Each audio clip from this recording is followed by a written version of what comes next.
Choice Podcast of July, so go to podcastawards.com to nominate the following shows. Writers and Illustrators of the Future podcast in the categories of education and also storyteller drama. The Centralist in the category of politics and news. That's with show host Joe Montaldo. Science and Beyond in the category of science and medicine, also with show host Joe Montaldo. The Outer Realm in the category of society culture, with show hosts Michelle DeRoche and Amelia Pisano. And the Pittsburgh Paranormal Chasing Prophecy in the category of religion and spirituality. There's another category that opened up for us recently, the People's Choice, so please select for this category as well. Go to podcastawards.com to vote for these 5 shows and any others you enjoy listening to. That's podcastawards.com. And remember, voting ends July 31st. So welcome to Chasing Prophecy Radio, where we discuss the unidentified, the unexplainable, paranormal, conspiracies, and much more. Starring your host and co-host, Jenny Nicasio, Sean Kelly, and Jason Sledgehammer Ryan Petro. Brought to you by UPRN Network. Now for your host, Jenny Nicasio.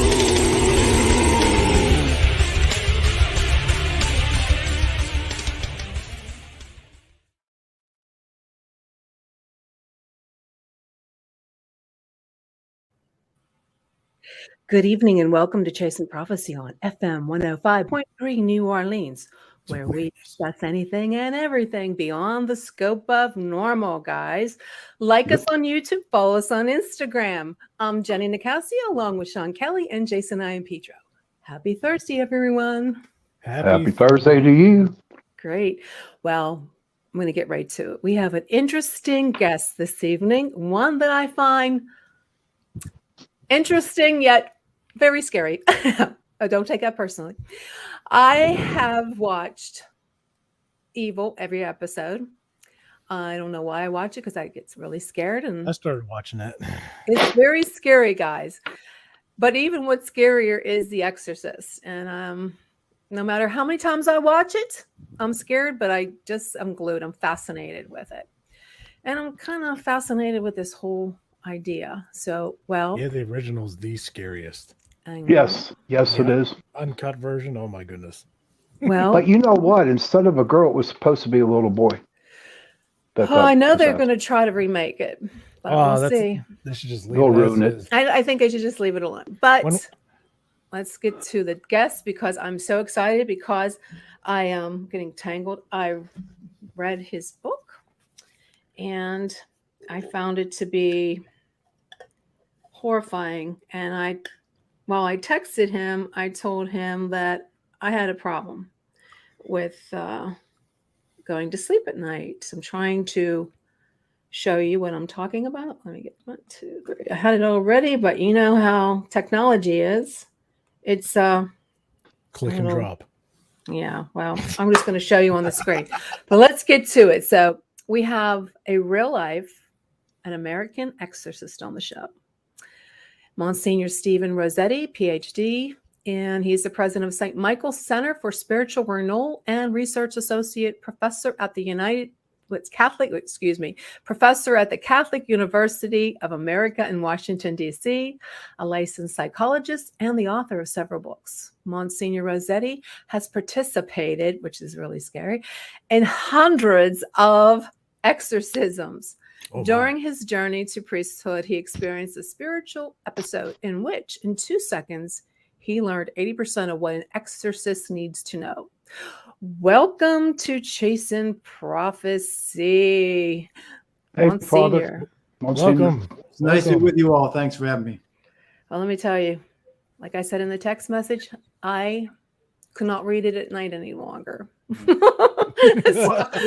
I seriously slept with 2 rosary beads. I'm not kidding you. And I said Jesus 3 times because I was so scared.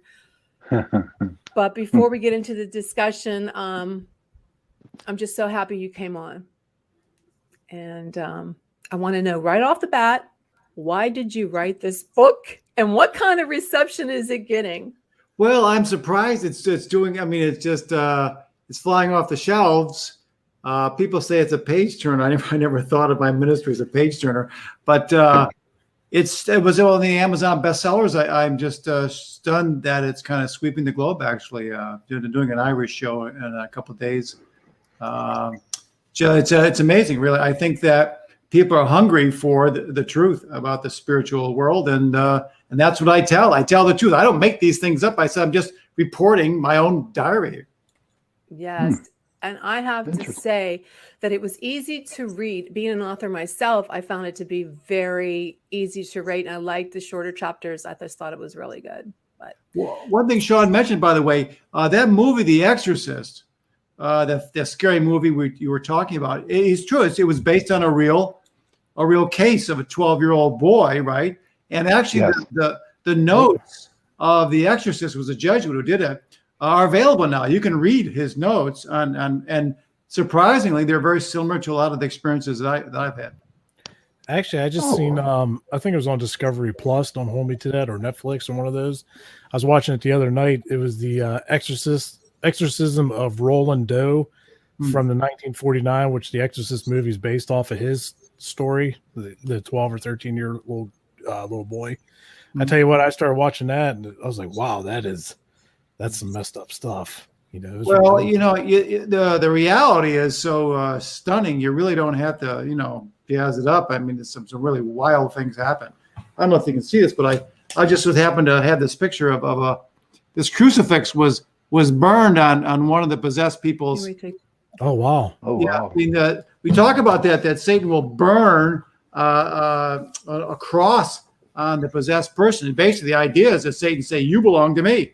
That's what he often says to people. You belong to me. And then we hold up a crucifix, which you've often seen in exorcism films. We hold the crucifix and say, no, I claim you for Christ, our Savior, by the sign of the cross. So it's a fight for who does this person belong to. And of course, in the end, they belong to Jesus.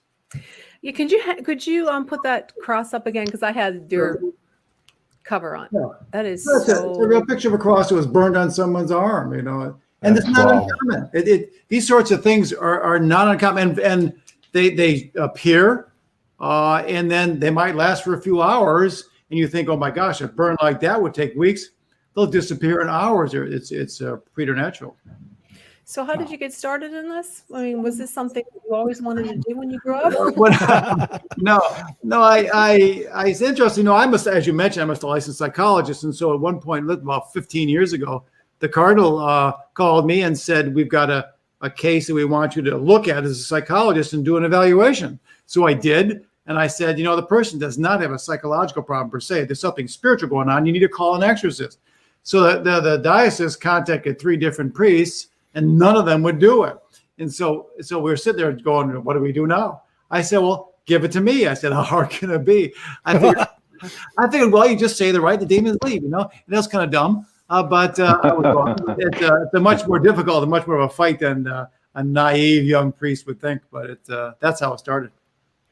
Jason, what do you have to say about that? I have to ask you this because I've always wondered, how exactly do people get possessed by the devil or demons? You know what I mean? Like whether, does it happen to Catholics that are baptized? Is there a specific type of, is it atheists to get, possessed? Like how does this come about? Like did they get it? I've always wondered that.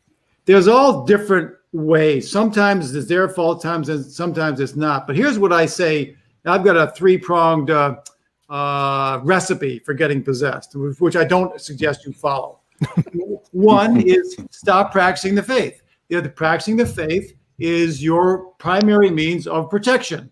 And so when someone comes to us who is possessed, we start, okay, you need to practice the Christian faith. I believe in Jesus, and he will be your shield and protector. Number 1. So stop practicing the faith. Number 2, start committing serious sins. When you commit serious sins, you create a vulnerability to evil. So the second thing we tell people to do who come to us is stop committing sins. And then third, start practicing the occult. Remember in the movie The Exorcist, that young lad was playing with a Ouija board for months. Right. So you start doing necromancy, witchcraft, Charlie, tarot cards, all these kind of occult stuff. It's an invitation to Satan, and eventually he'll answer the call. Wow. Sean? Man. Oh, wow. I find that very fascinating. I've been I'm just fascinated with the stuff that Jenny has sent me through messengers, different apps, different pages. But I want to know, how do people protect themselves from evil? How do they do it? What do you do? Well, for example, when we do an exorcism, we won't let anybody in the room unless they're protected. They're people of faith. They practice their faith. They're living holy lives as best you can. None of us are perfect, best we can. We pray, and then we say the protection prayers, that sort of thing. For example, this is interesting. Had a possessed person, and she had a very difficult time going into the home of a family that were practicing Christians and that had their house blessed by a priest. They had holy object in the house. The person just couldn't go into the house because demons hate anything holy. So how do we throw them out? How do we protect ourselves? We have holy things. We use holy water. We have crucifixes. We bless the house, and people pray. How many people do you got coming into the room with you when you do an exorcism? Well, typically I like to have one other priest at least, and then some really rock solid lay people. We probably have 2 or 3 of them. So we probably have 3 or 4 people in the room with them. That's awesome. That's cool. It's scary. Yeah, it's some scary stuff. The whole thing is scary. We hear a lot about like you said, witchcraft today. I mean, there's so much you see especially around Halloween. And some say they're good witches. And what do you think about that? Are there good witches? Well, first of all, before I answer that, Jenny, let me say witchcraft is a real thing. Now, right now, I've got a man who unfortunately did something bad, and this witch is now tormenting him. And she is really doing crazy stuff. She knows what's going on in their lives. She torments them. We had a last session a couple of days ago. All the car alarms are going off, and she is tormenting them. And she used, but where does she get her power? You see, she thinks she has some special power. She gets it from Satan, whether she knows it or not. Now, the question comes is, people say, well, no, I'm a good witch. The problem with that is that you're using magic. Your intention might be to do good, but in reality, you're calling on powers which you have no control over. And if it's not God, I hate to say it, you have a good chance at coming from the dark side, whether you intend it or not. And so what happens is my fear for a lot of these young people that are practicing witchcraft is they're going to find themselves up to their necks in demons and in trouble. Well, I have a question. I know this is just sort of like, I don't know. Is this witchcraft? Okay. I don't know if you ever heard of the 369. It's all over TikTok. You write down your intentions 3 times in the morning and you say it out loud like it's happening. You do it 6 times in the afternoon, and you do it 9 times in the evening. Would that be considered witchcraft, or is that just positive thinking? I don't want to bring any demons into my house. I mean, it's hard to, it's superstition. And is that really calling on God's grace and blessings? And if it's not calling on, which it isn't, of course, what are you getting? I mean, you might be getting either nothing or let be careful when you start practicing superstitious things. I'll give you an example. This is interesting. This woman comes to me terrified, just completely terrified. And she had been doing some Reiki for a while. And so, which is some questionable things going on there, but whatever. And then she said her beloved grandparent died, which she loved. And so she was right-handed. So she took a pen in her left hand and then started channeling her dead beloved grandparent. Mm-hmm. And was getting these beautiful letters, automatic writing from this dead, supposed grandparent. Wait, and they were beautiful letters for about 6 months. And all of a sudden they went south.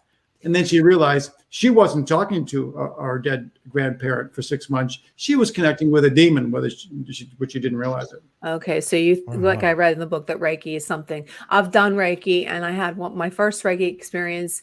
The practitioner that was doing it on me, that all the things started to fall off the walls. And the music that she was using kept on skipping beats. So that would make sense if it's something you shouldn't really dabble in. So I'm glad I got that out of the way. So a lot of people don't believe in Satan and hell and such things. And what do you tell somebody that like, no matter how you try to have a conversation, I don't believe in hell. Yeah. No, hey, frankly, there are a bunch of Catholic priests who don't believe in hell either. So, a lot of people, oh yeah, sure there are. Here's what I would say. There's lots of things you learn in an exorcism for the last 15 years. And one of the things I've learned is that, what Jesus told us is true from beginning to end. And I learned it. It's not just something I got out of a catechism. I learned it and face to face. And for example, when you look at the demons in the face, when they're manifesting, and you look at that, what you're looking at is just pure evil. You look at that and you go, whoa. That's one of the ways we discern someone's possessed. There's a look in that person's face that no human being no actor can do. It is just pure evil. There's only one place for that. It ain't heaven, it's hell. And what they do with a possessed person is they put them through hell. Every night they're beating them up, they're scratching, they're pounding them, they're abusing them. That's so scary. It's awful. It's just you can't believe that beings are that evil. Sean, what do you have to say about this? I have a lot of things to say, but I know we have a limited time of it. Yes, we have. But I do have a lot of respect for you, Monsignor. One day I'd like to sit down and talk to you if we ever get the time. But I do have a question for you. Sure. What is Satan and his demons? Here's what we'd say. A lot of people have this kind of dualistic thing. And Jenny, I can understand why when you read the book, you get frightened and you're like, gosh, I can't go to sleep at night. People ask me how I sleep at night. I sleep very well. And because Satan is not equal to God. There's only one God. God is God. Satan is an angel, a spiritual being. Basically, that's what an angel is. But who rejected God. And we call them demons. They go to hell. They're ugly. And so they have some power over this world, but they're chained. I mean, they're only allowed to do so much. They're allowed to tempt us and sometimes, harass us, but that's it. So they're spiritual beings without bodies. We're spiritual, but we also have bodies. And just like there's good angels, and Satan is an angel that rejected God. Jason, you have anything? Yeah, I'm pretty curious. I wanted to see what your thoughts are on this one. As paranormal investigators, do you think that, like, when we make communications with whoever it is or whatever we're trying to help the living with to get rid of, per se, do you think we're dealing with more demons, or is it possible to have like the residual, like, family members and stuff that are just seeking help to move on, kind of thing? Yeah. By the way, I was working with someone this morning and praying some deliverance prayers over her. She sent me a photo of this. You couldn't see it, but when you took the photo, it showed up on the picture, and it was basically looked like a human figure with no face. And she said, my daughter took this picture. We all kind of went, whoa, we got freaked. Now, what was that? I would say this. I think most of these beings that we encounter in paranormal stuff probably are demons. Are there ghosts? Most exorcists do believe in ghosts or human beings that haven't kind of been finally settled. So, but one caution is this: beware of making a good relationship with whoever this ghost is. Some people make friends with this ghost because sometimes they say they're ghosts, but they're really demons. So, be careful. And Monsignor, we have a comment in the audience. One of the listeners wants to know, do you think that shadow people are demons? When I went to this, I'm a good Italian boy, right, from upstate New York. I mean, what do I know? So I don't do this stuff. I mean, when I grew up, we didn't have these kind of shows. I mean, we just didn't. So I didn't know anything. So one of the first big cases I had, the woman comes in and says, I've been seeing these, what she calls shadows people. She said they have dark coats. They have these hats. I can't see their faces. And they have no legs. And they're kind of floating outside my house. And I said, well, what do I do with that? And so she kept seeing them. And then she started having these unexplained scratches and cuts and bruises.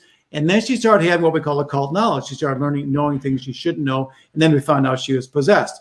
So what that told me is that a lot of that stuff, when people say, I see shadow figures, they're really seeing demons. Oh, God. Oh, wow. I know we only have 20 minutes with you.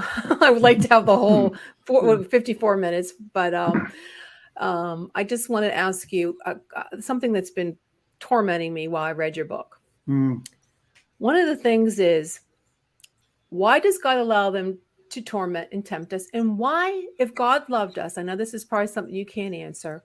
If God loved human beings so much, why would he cast Satan and his minions to earth? Yeah. I get that question all the time. Why does God allow demons to torture us?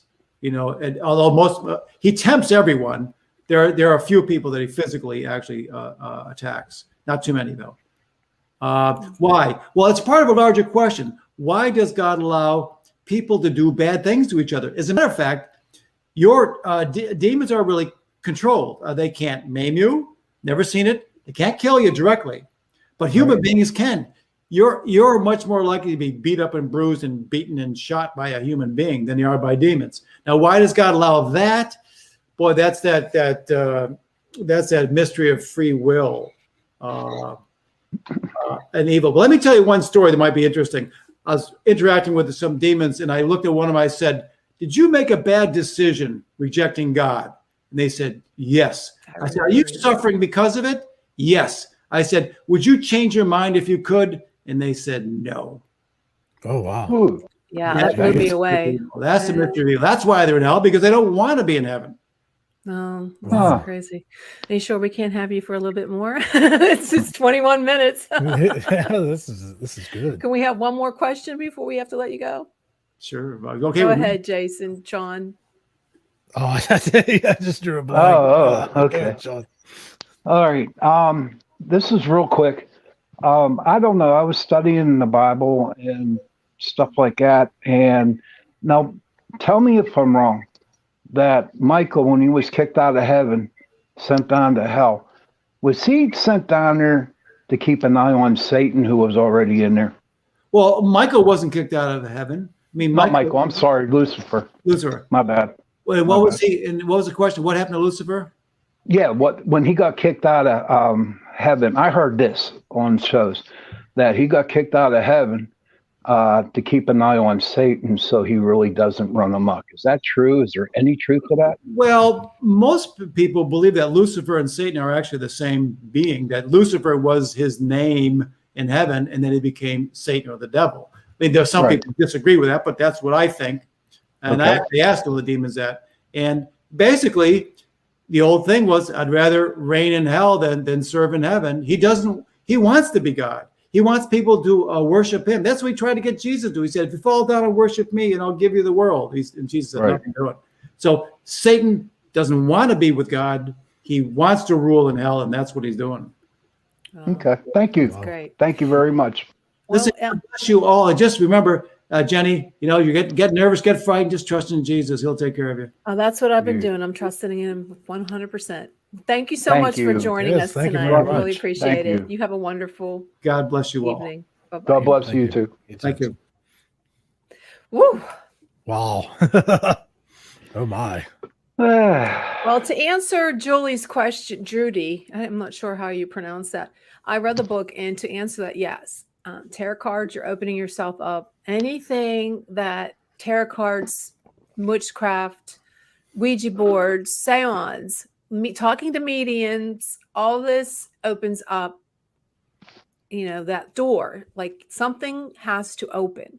I mean, the door has to be opened by something. Unintentionally, you could have went to an antique store and purchased, you could have purchased rosary beads. No, I wouldn't say that. If you purchase crystals, antiques, anything, or who knows, or it could be, I don't think rosary beads, but if they weren't really rosary beads, like they could have been disguised as something else. Maybe you never know. Yeah, that's a good call. Yeah, it could be disguised. That is true.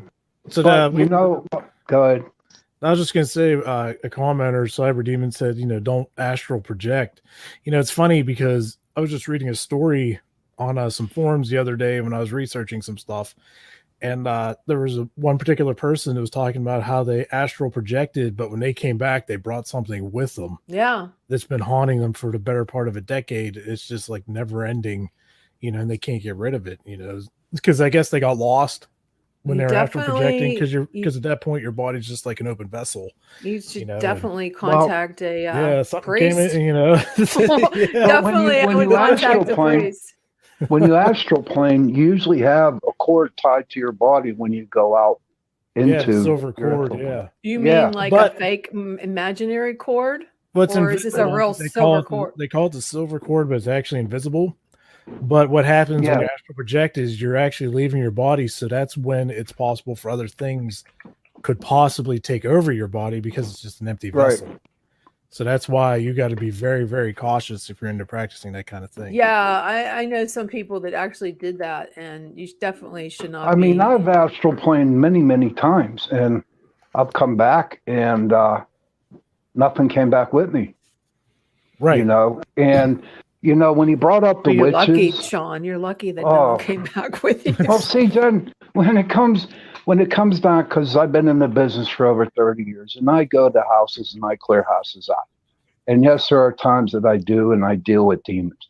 But what helps me the most is that I have faith in God. All right? You have to. I have faith. I have faith in my guardian angels. You know, I know when that we talk about this stuff, I have this sitting right next to me because right. But you know, it's not like I sit down and say 3 Hail Marys, Our Fathers, and Glory no, be. you don't. I just go in and do what I got to do, but I know that I am protected.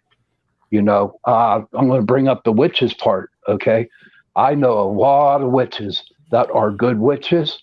Okay, and if they would have heard him say that, I was going to get an earful from them. You know what I mean? Because they are good. All right, it's not so much that, you know, to me. They're into like the paganism, which only paganism is not. It's not. Well, it's not. But what Christians. I'm saying, and that's what, you know, if you look at the general rule of witches, they believe in goddesses. You know, they believe in the earth. Well, that's false gods, Sean. You got to. They're not. If you believe in heaven and hell and angels in heaven, but that's to them, some of them have a problem with dealing with God. You know, they have a problem. They do not feel comfortable. And I do not feel comfortable going into the church, Jen. Okay. I had bad experiences, and I was all the way in the masses. I went to Catholic church for school for 12 years, and I did not like it because they teach something different, you know. So see, you know, but on his side of the story, though, okay, so we got two sides. There's two sides to every story. I think that's what we're debating right now. Okay, so we got, you know, Sean, you're talking about, you know, there's witches, you know, yes, they're good people. I understand that, you know, they're into, you know, their witchcraft and stuff, and that's great. You know, that's to each their own. But if you look at what the Exorcist is saying is, you know, we're just people. So we really don't know what we're dabbling into on the other side, but in the majority of the cases, to get certain power is coming from something from the dark side because they're more willing to give it to you. So that way you're like, I'm doing good. Because what is Satan going to do? He's going to be that nice little rose petal, you know, and he's going to be real nice to lure you in. And then when you least expect it, exactly. That's exactly what the Antichrist is going to do. He's going to be attractive. So that's what I see. Right. That's the two sides of the story I see. You know, you got the good people, they're witches, you know, believe they're doing good, whatever. But then on his side, from the religious standpoint, you know, they're getting their power and everything that they're getting from, it would be none other than more than likely the dark side. You know, because I can understand where the Monsignors come, and trust me, I have a lot of respect for that man. Okay, I really do. It's not like I'm not like debating him or nothing like that, but I know in my own personal life what I have dealt with, and when I go out and clear houses, and I do fight demons, then I really do. Jason will tell you. I've seen you get your boxing gloves on. You're like, yeah. And it's like, honest to God, Jen, you know, it's something different. And for me, and I know that I'm safe. And I know that some of my witchy friends, okay, they're good people, you know, so to come out and say that people want the witches I know don't grasp for power. They don't, you know what I mean? They just enjoy what. Well, you're talking more like a Wiccan than a real witch. They suck the blood of babies. But you got to see it from his standpoint. You know, he's a very religious. You know, Monsignor. He's very religious. He's an exorcist, right? So he's on that side of the spectrum, and you can't debate it. But I'm just pointing out what Well, you're do. not talking about sadist witches that believe in Satan is giving them power, beauty, wealth. You're talking No, about a God, Wiccan no. who believe the nature and the trees, and they worship the stars and the moon. Right, They're not worshiping the devil and having sacrifices every Wiccans. Sunday at high tide. You know what I'm saying? Right. Now, they're Wiccans, but and they'll say that's their religion, but they will come out and say, I'm a witch. And I'm cool with that. As you know, But some of them just do that to be cool. Here's the way I look at it. Oh wow. Wow. No, honestly. No. What I have been dealing with, you know, in our motto, okay, in PPS is that I will respect what you all believe if it makes you happy, if it gets you closer and getting into something good. And then if you respect what we believe in, then I will respect what you believe in. But do not push your stuff on me. Yeah. Right. That's the best way to go. You know, it's, you know, that's why, like, you know, parties or whatever, it's like no religion talk, no politics, because, you know, you respect, you know, I respect what you believe, you respect what I believe, but let's not discuss and try to push it on each other. This show isn't about religion, it's about being an exorcist and fighting the devil's minions. It's not about Catholic or Wiccan or Judaism or But Muslim. The Exorcist plays parts in all that, if you look at it as a whole. Good and evil. Yeah. And it's just not opening yourself up to doors like astral projection, doing witchcraft. Now, witchcraft can be like cutting up an animal, putting them on an altar, drinking the blood of a virgin. I don't know, but that's, to me, that's evil. I mean, if you're talking about Wiccan and let's go, I'll do a love spell for you tonight. You know, take a little bit of, you know, ginger and mix it with some garlic. I did that. I did all that. I think with the problem with a lot of possessions, I think this is just my own opinion. You know, as he was saying, you know, people lose their faith. You know, they start just doing all kinds of bad sins and stuff like that. But you know, the people that's, I guess, more so like beginners will dabble into stuff that they're not ready for or not trained for. So now they are more susceptible as people. That I think, you know, so demons see that as an opportunity. So I didn't get a chance to ask him, but I wanted to ask him something about that line. You know, is it the people that, you know, are experimenting with, you know, the Ouija boards and that opens the door. It opens the door to something that we don't know. It opens the door, but I think the new people, you know, the beginners, I think they're a lot more susceptible, and they're the ones that are probably, because they're naive. They don't realize what they're doing. They don't have any idea the power that's behind exactly. And then, you know, it's crazy. You get your first tarot deck, right? A lot of the people who just start reading or do their very first reading, there's definitions of each card in the back of the book with, you know, the definition of the card, and they're more concerned about what the meaning of the card is. But once that card is flipped over, you know, like you said, Jen, everything opens up. And then they all come in. I have a problem. I've been doing, oh my God, for the last 15, 20, I started with tarot cards. I quit doing that because that was really bad. And then I started doing angel cards, and I'm thinking, well, I had this conversation with someone. I said, angel cards, how can they be bad if they're angel cards? And then when I read the book, he discusses that angels are demons. Demons are angels that fell. No matter what, they are still angels. And he mentions that God loves he still loves those angels that turn to demon. He still loves them, but they're still angels. So if you open an angel card up and you think about it, well, how do I know if I'm not really talking to one of the angels that fell that are now demons? Because they are still angels, just like Lucifer. Lucifer is still an angel. Right. He's still an archangel too. He was one of the archangels, the most beloved one from God. He loved them. But he's still an angel, and that's what scares me, and that I don't want to do angel card no more, you know, because I have 2 decks sitting on my desk over there, you know, it's like, oh my God, I'm opening the door after I read that book. Seriously, it really makes you think. And I think I totally think everybody should read it. If you have any kind of, especially if you do weird things like astro project and you know what I mean, and you decide to go into a different realm, I definitely think you should read the book. I mean, I'm not I love scary movies. I like, like I said, I'm fascinated. Some people are attracted to that. I'm one of them. I'm attracted to the scary stuff. Make sure you watch the Exorcism of Roland Doe. It's on, like I said, I think it's on Netflix or Discovery, one of those streaming sites. It's called The Exorcist or Exorcism of Roland Doe. That was in 1949. The kid was 12 or 13 years old, and that's what the actual movie, The Exorcist, came out in the 70s, was based off of. What was it called again? I'm going to watch The Exorcism of Roland Doe. Yeah, I was just watching it, I think, like Roland 2 nights Doe. ago. Yeah. Yeah. You're going to have to text me that one. I tell you what, I started watching 5 minutes in, like I was hooked, and just seeing the story about this kid. Basically what happened with him was he ended up getting possessed, and I think they did over a month worth of exorcisms every single day.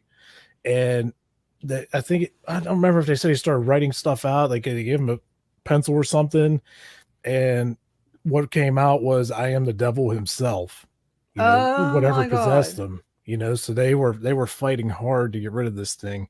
I'm not gonna spoil the whole show. You got to watch it, but like I was hooked in. I was like, holy smokes. And then it was like, wow, this is what actually the movie was based off of, from the 70s. Was based off this in 1949.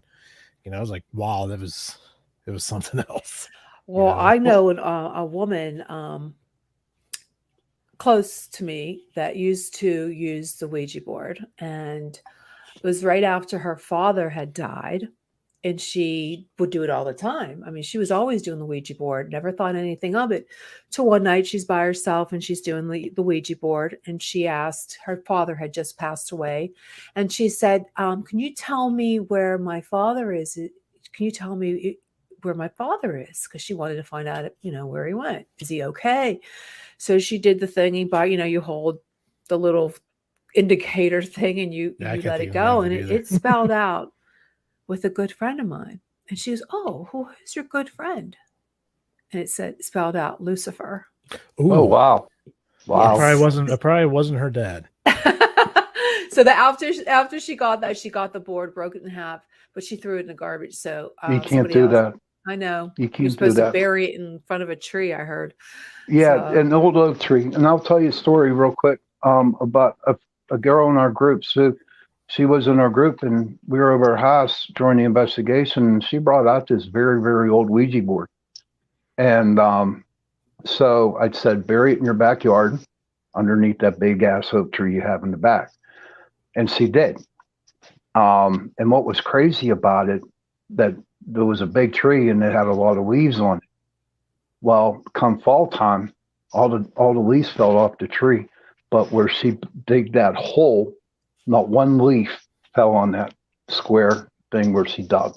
That, and it snowed one time, and there was snow all around that box or the hole that she dug. There was not one thing of snow on that square box that they dug. So yeah, I mean, they're bad. Well, a lot of the places we go to, Jason, how many times the first question out of our mouths is, did you play with the Ouija board? As soon as you hear yes, we're like, oh no. Yeah, yeah, seriously. But those aren't hauntings; those are demonic possessions. So what do you do? I mean, the Ouija board isn't. I wouldn't say it's exactly you become possessed, right? From it. Basically, all you're doing is opening a door. Right. So something could potentially come through. Maybe but we don't know what or exactly it is. But I don't think that makes the person directly in like a possession. And Msgr Rossetti said that 70% of hauntings are demonic, and anything that hurts you. A haunting of a loved one that's passed does not hurt you. Right. They will not hurt you. God will not let them hurt you. The only ones that can hurt you are the demonic, demons. Right. That still takes a lot. Yeah. So if you're ever in a haunting and they hurt you, they knock you over, they burn you. If the person in the house is getting burns on their bodies, especially an upside down cross or a cross that's burnt on their body, that is no ghost. That is a demon, buddy. You better get an exorcist. Well, yeah. But you know what? Whenever we go to a house that I know or that might have demon activity, I do not let my people in that house. Well, good. I'm glad. I mean, it's just that I won't let that, because my number one thing for me is the safety of Jason and my group. And if it's bad, I will not let them in. And now, Yeah, speak you're about already the old. Ouija Let them board. take you. I'm still young. Oh, why not? Why not? But I remember one thing that we did, one investigation we did, and the girl was like brutally on the verge of being possessed. And the first thing out of my mouth was, "Did you play with the Ouija board?" And she said, "Yeah, but she said that was over 30 years ago." Doesn't It matter. doesn't matter. And that's One right. And I time is told all her it takes. that was it. And I said, that's what probably, it just sat back and waited for the opportunity time to come in and start giving you hell. Because out there in their world, there is no time. There is Right. no time. Yeah, there is. So it that probably one waited. That Yeah, waited. probably waited till later in life. Just probably busy with work, kind of stressed out. Just tired. And Yeah. then that's the prime opportunity where they're just like, oh, my turn. Exactly. They just Yep. grab What I found really interesting in what he said is that a demon, like he said, God asked them. What if God said you could be converted, and they would not? They said no, they don't want to be converted, and they couldn't. He said they can't be converted, even if they wanted. They don't like being a demon, but they wouldn't change it, and that's what kind of freaked me out. You know what? If you think about it, okay, do you think that they wouldn't want to get converted because, as being on the dark side, they're free reign to do whatever they want, attack whoever they want, just do right there, brother. Just pure evil if they want to. They're not allowed to kill, though. God won't let. He said Right. that God won't let them kill you, but they'll torment you, and they don't like hell for the fact that the other demons, they pick on each other. Here's my theory about hell. We're living in hell. I know when I die, I'm going to a better place. I know that's the way I think. I'm not sure if this is. I think this is. It could be purgatory if you believe in that. Oh, and another thing about purgatory, I had a priest in my group when I first started, and I asked him about purgatory, and he said it don't exist. The reason why everyone who went to Catholic school or CCD was taught about purgatory was that Catholic religion was trying to push into saying, well, if you commit a sin, you're going to go into purgatory. And when I talked to this priest, right, and I was taught the same thing until that priest was in my group. And he just simply said straight out, there is no purgatory. Well, you have to be careful. Cyber Demon said we are in purgatory. You have to be careful what some priests are, because according to Taylor Marshall, he was an I believe, an Episcopal priest. And he says that the Catholic Church was infiltrated. I have his book too, by the devil. So you have to be careful, because some of these priests aren't really who they say they are. They're working for the other team. So, and we know that from all the scandals. Look at all that shit going on. What, 400 some priests were involved with a couple years ago, that. Yeah. Well, you here think in of Pittsburgh. Was it 300? Was it 300? It was like 4 something, I think. Four something altogether. If you believe in Christ, Jesus Christ, what is the most horrible thing you could do to him? If you were the devil, what could you do that would be so horrible and insulting to him and humiliating? Is to take one of your own, a priest who works for the God's house, and to convert them into some psycho perverted pedophile. And that's exactly what happened. The devil infiltrated the Catholic Church, and I believe it's still there. Some people think that the Pope is not who he says he is. So you have to. They want to get rid of Latin Mass, and that was like the number one Mass. Oh my God! Years, I know years. And what does the devil hate more than anything? Latin. He hates Latin, especially prayers in Latin. He hates it. Then if you want to get mad at a demon, say some Latin. Why are they always speaking Latin then, if they hate it so much? Demons? I don't know. Why don't they speak in? Here's my thing. Anytime you hear like a lot of recordings and stuff, a lot of it's in different language, mostly Latin.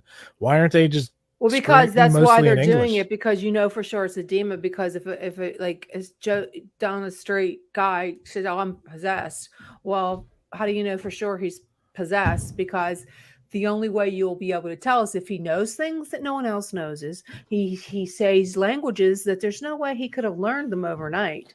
So that's definitely a demon. So yeah, and another thing is, if you smell that sulfur smell, that is true. I You need to believe pour bleach sulfur down your drains smell. if you have that happen.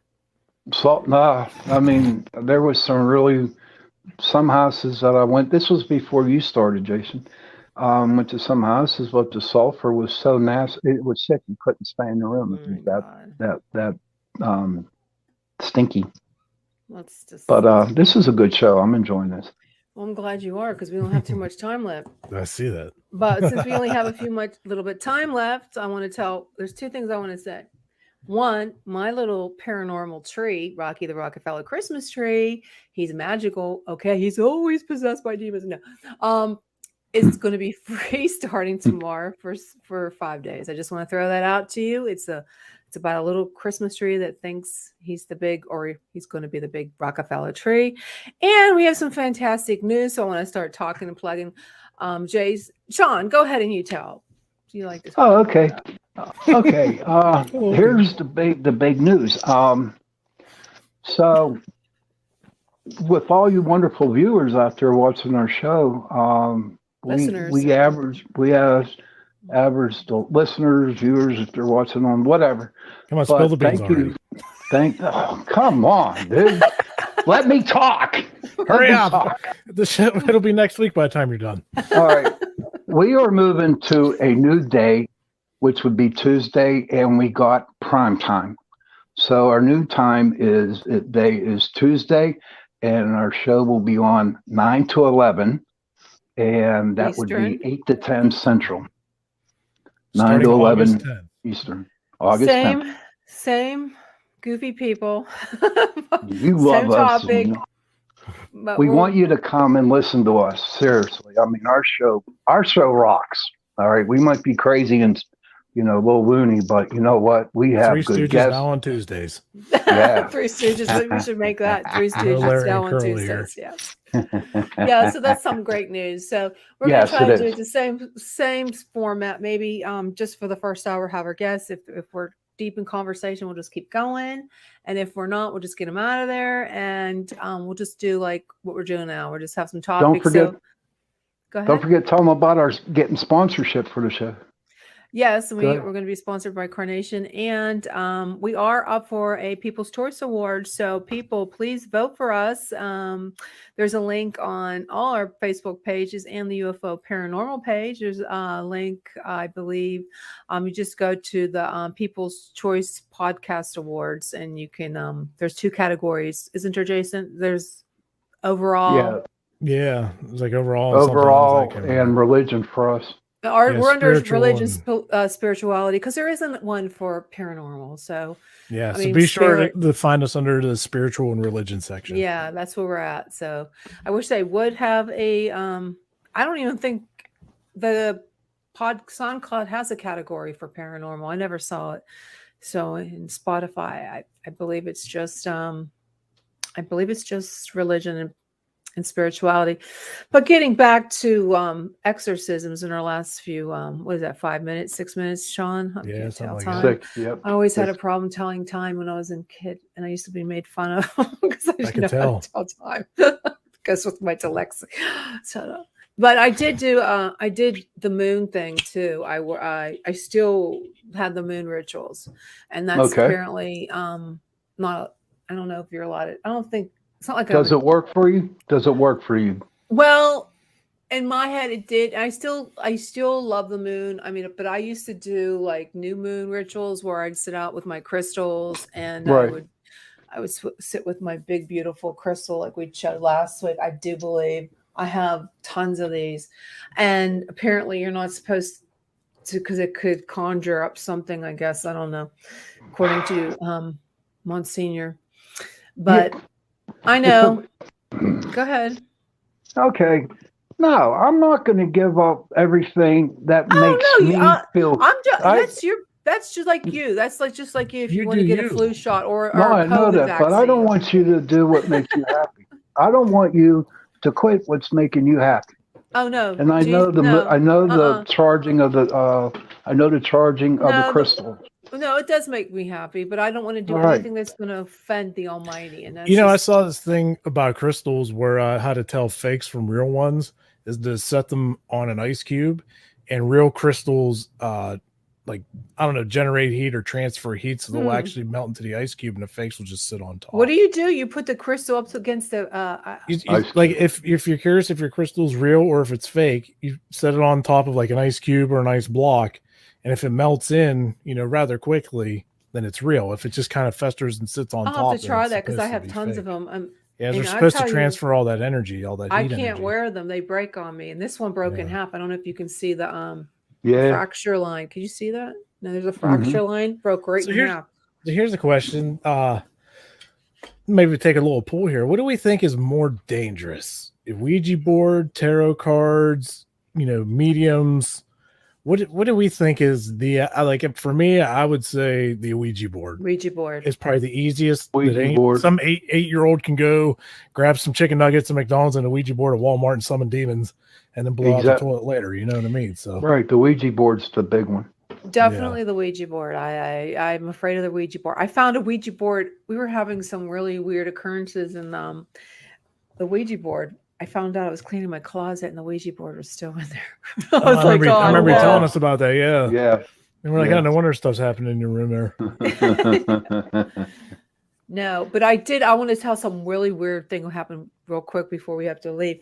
When I was reading the book and then it would get real quiet. And all of a sudden I hear these like thoughts in my head and I go, are these my thoughts? Because they were really mean. I was like, what the heck? Get me out of here. This is terrible. Kill Sean. Oh, gosh. Burn baby, burn. Sean. No, I don't know. I do. I love watching scary movies. What are you doing? Taking a bath? Oh, dude, I'm sweating like crazy, man. I'm sweating. Maybe you should go get your blood pressure checked. Yeah. It's like 90 degrees in my attic, and I got a shirt. You got that tie choking you out. Your clip-on tie is choking you. It's comfortable. Look, I can breathe. You can summon demons just by invitation. You don't. Oh God! You know what, Amelia? I would not be summoning no demons anywhere. But here's the crazy thing, real quick before we go. I do believe that there's a book out there that there's like 2,500 different demons out there. Okay. My question is, and then we'll let it go. Maybe pick it up next week or on the 10th. What demon do you know what you're dealing with?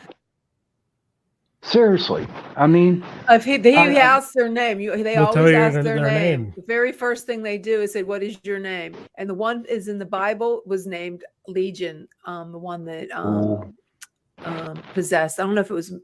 There was a man there, I forget his name, that was possessed, and Jesus said, "What is your name?" And he said, "Legion." Now, what I want to know, did he mean a legion of demons, or was that his name, Legion? Could be. I would think a legion of a lot of demons. That's what I would say. Well, I think there's a lot of demons walking on this earth, and we're going to be closing out. I do think that we're in a particular time of evilness out there, and you guys have to be more careful than ever not to open those doors to the demonic. And got to be careful. I think if people summon demons and get possessed, they should just go to Taco Bell, because then they'll definitely they'll be exporting demons later. I think you two are going to be doing the shows on Tuesday night. They'll be expelled. Yeah. So I'm waiting for the almighty Commander-in-Chief Joe. Where is he at? Okay. Thank you for this. Thank you for listening. What's the Demon Network? What is he talking about, Joe? What are you talking? I don't understand. So I think we're going to be saying goodbye because it is that time, right, Joe? And so I want to say thank you for tuning in tonight. I want to thank Msgr Rossetti again. Get his book. You will not be disappointed. It's scary as hell. All right. Thanks again for tuning in to Chasing Prophecy. Thank you, everybody. Have a Good great night.